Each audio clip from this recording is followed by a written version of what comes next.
ఒక్క నిమిషం చిట్టుబాబు గారు. సరే పశుపతి గారు, ఏదైతే రేవంత్ రెడ్డి గారు బీజేపీ గురించి బీఆర్ఎస్ గురించి మాట్లాడారో, సరే బీజేపీ గురించి ఏమన్నారు ఆ రెండు పార్టీలు? చిట్టుబాబు గారు ఒక్క నిమిషం చిట్టుబాబు గారు, బీజేపీ బీఆర్ఎస్ ఒకటా కాదా? ఇవన్నీ కూడా రెగ్యులర్గా మనం వింటున్న విమర్శలే, వాటి గురించి నెక్స్ట్ మాట్లాడదాం. బట్ మెయిన్గా ఆయన ఏదైతే మాట్లాడారో బీఆర్ఎస్ పార్టీ తెలంగాణలో చచ్చిపోయిందని బొందబెట్టారని, సరే బీజేపీ వాళ్ళు కూడా చచ్చిపోయిందని కాకపోయినా గంగపాలు చేశారు జనాలు, లేదా దుకాణం బంద్ చేసుకోవాలి, ఇవన్నీ కూడా మాట్లాడుతున్న పరిస్థితులు. నిజంగా బీఆర్ఎస్ పార్టీ ఆ స్థాయిలో ఉందా తెలంగాణలో? యోయో ప్రేక్షకులకు మరియు ప్యానల్ మిత్రులందరికీ గుడ్ ఈవినింగ్. అంటే ప్రధానమైనటువంటి చర్చ మీరు లేవనెత్తింది ఏంటి అంటే, బీఆర్ఎస్ పార్టీ గంగలో కలిసిపోయిందా బొందబెట్టిందా అయిందానికి.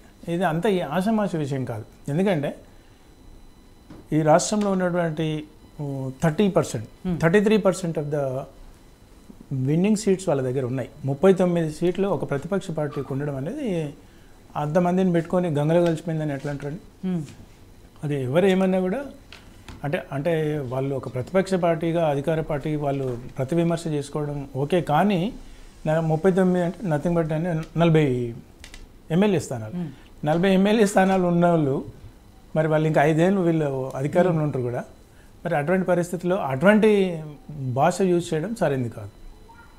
ఇప్పుడు వాళ్ళకు కూడా క్షేత్రస్థాయిలో ఎంతోమంది లక్షల మంది కార్యకర్తలు ఉన్నారు, మెంబర్షిప్ ఉన్నటువంటి దాఖలాలు ఉన్నాయి. ఇప్పటికిప్పుడు ఇంకో 6 నెలకో మొత్తం అంటే కనుమరుగైపోతుంది అనేటువంటి భాష. అంటే కొంతమందికి ఆ పార్టీకి, ఆ కాంగ్రెస్ పార్టీలో వాళ్ళకు ఒక కాన్ఫిడెన్స్ బిల్డప్ చేయడం కొన్ని విషయాలు మాట్లాడచ్చు. బట్ ఇంత స్థాయిలో మాట్లాడడం వల్ల ఏమవుతుందంటే ఇది ఊకదంపుడు ముచ్చటే అనిపిస్తుంది. అది చాలా ఊరికనే ఫేక్ అంటారు. లేదంటే వీళ్ళకి ఏం లేదు, ఇక ఇంకొక 6 నెలల్లో అయిపోతుంది, ఇంకో 3 నెలల్లో అయిపోతుంది, ఇంకో వచ్చే సంవత్సరం వరకు, వచ్చే శాసనసభ ఎన్నికల వరకు ఈ పార్టీ కనుమరుగైపోతుందంటే కొంత ఎగ్జాంపుల్ వాళ్ళు శత్రువైనా కొంత నమ్ముతారు. ఆ ఆరోపణ అనేది సరైనది కాదని నేను అంటాను. సరే, ఏదేమైనప్పటికీ కూడా గతంలో కూడా పిసిసి అధ్యక్షుడిగా రేవంత్ రెడ్డి గారు ఉన్నప్పుడు కొన్ని అంటే స్థాయిని తగ్గి మనం మాట్లాడకూడదు. ఆయన ఉదాహరణకు దేవిరెడ్డి సుధీర్ రెడ్డి గారు ఎల్బీ శాసనసభ్యుల మీద ఒక మాట అన్నాడు, ఈయన కౌంటర్ ఇచ్చాడు. అంటే మనం కూడా గతంలో కూడా అందరికీ ఒక రిక్వెస్ట్ అప్పీల్ ఏం చేసినామంటే, మీరు కోట్ల మంది లక్షల మంది మీరు మాట్లాడే మాటలు వింటుంటారు కాబట్టి దానికి ఒక ఆదర్శవంతంగా ఒక స్ఫూర్తిదాయకంగా ఉండాలి. అందులో ఒక బాధ్యతాయుతమైనటువంటి పరిపక్వతతో మాట్లాడాల్సిన ఆవశ్యకత ఉంది. అది అడగోలుగా మాట్లాడకూడదు ఎవరు కూడా, ఎస్పెషల్లీ ఆ స్థాయిలో ఉన్నోళ్ళు. ఇంకా వీళ్ళు బీజేపీ వాళ్ళు వస్తారు, వాళ్ళు ఇవన్నీ సహజం. బీజేపీ కొద్ది రోజులు అంటారు, బీజేపీ కమ్యూనిస్టులు కూడా కలిసిండ్రు అంటారు, which is impossible. But still వాళ్ళు అంటారు. అదే అనడం, ప్రత్యారోపణలు చేయడం వాళ్ళకి సహజం. ఎందుకంటే ఒక మైండ్ అటెన్షన్ డైవర్షన్ పాలసీస్ చేయాలి కాబట్టి, అది రాజకీయ వ్యూహంలో ఒక భాగం కాబట్టి అది చేస్తారు.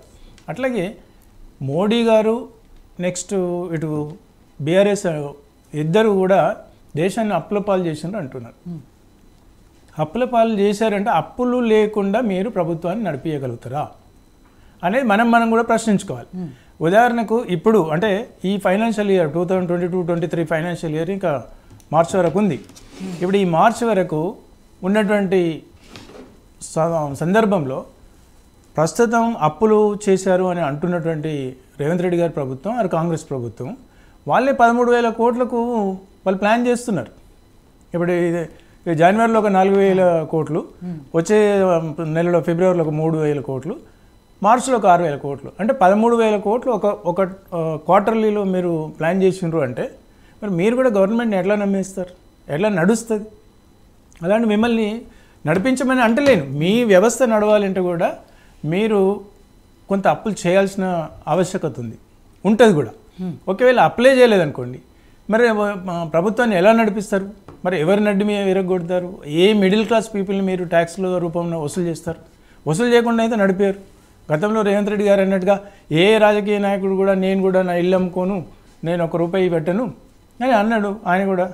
మరి అలాంటప్పుడు ఎక్కడి నుండి తెస్తారు? అంటే మీకు ఒకటి అప్పైనా చేయాలి, లేదా మీరు పన్నుల రూపైనా వేరే వాళ్ళ దగ్గర వసూలైనా చేయాలి. రెండే జరుగుతాయి. ఈ రెండిట్లో జరగకుండా ఆకాశం మీదకి వెళ్ళి ఆటోమేటిక్గా ప్రింట్ అయితే డబ్బులు రావు. ఇది చాలా ప్రస్ఫుటమైనటువంటి విషయం. నెక్స్ట్ ఇంకొకటి, గతంలో కూడా నేను బీజేపీ పార్టీని కూడా విమర్శించాను. ఎందుకు అంటే డబుల్ ఇంజన్ సర్కారు అనేది, మేము ఇక్కడ కేంద్రంలో ఏదైతే ప్రభుత్వం ఉందో రాష్ట్రంలో అదే ప్రభుత్వం ఉంటే ఒక సఖ్యత ఉంటుంది, అదే అభివృద్ధి జరుగుతుంది అనే స్లోగన్ని కాంగ్రెస్ ప్రభుత్వం ఎప్పుడైతే విమర్శించిందో ఇవాళ వాళ్ళు కూడా అదే చెప్తున్నారు కదా. అంటే మేము కాంగ్రెస్ ప్రభుత్వం 17 ఎంపీ స్థానాలు గెలిపిస్తే అక్కడ క్వశ్చన్ వేస్తాం సెంట్రల్లో, అప్పుడు మనకు అన్ని విభజన చట్టం మీద వచ్చేటువంటి హక్కులు లేకపోతే ఆస్తులు వస్తాయని అన్నారు. ఇది చాలా తప్పు. ఇప్పుడు మీరు అధికారంలోకి వచ్చినప్పుడు అట్లా అన్నారా? మరి రేపటి రోజున గెలిచిన తర్వాత మళ్ళీ రేపు ప్రధానమంత్రి సోనియా గాంధీ గారు అయితేనే మనకు వస్తాయంటే ఇప్పుడు లేవంటే గెలిచిన తర్వాత ఆమె ప్రధానమంత్రి అయ్యే అవకాశము లేదు, ఆమెకు సిటిజన్షిప్ లేదు. కేంద్రాల అధికారంలోకి రావాలి. అదే అంటున్నా ఎగ్జాంపుల్. అంటే ఆ తర్వాత కూడా మళ్ళీ అంటారు ఏమయ్యా మరి కాంగ్రెస్ ప్రభుత్వం అయితే ఎంపీలు అయితే గెలిచినాం, మరి సోనియా గాంధీ గారు అయితే ప్రైమ్ మినిస్టర్ అయితే కానీ ఇస్తారంట లేకపోతే లేదంటే. అంటే ఒక అవకాశవాద రాజకీయాలు చేయొద్దు. మిడిల్ క్లాస్ పీపుల్ని ఇప్పటికీ అనుకుంటున్నారు. రేవంత్ రెడ్డి గారు కానీ కాంగ్రెస్ శ్రేణులు కానీ ఏం ఆలోచించాలంటే ఏదైతే మార్చ్ ఏప్రిల్ ఎలక్షన్స్లో కేంద్రంలో జరగబోయేటువంటి పార్లమెంటు ఎన్నికలకు వీళ్ళు పెట్టేటువంటి సంక్షేమ పథకాల అమలుకు ఎక్కడో ఒక ఇంటర్లింక్ ఉంటుంది.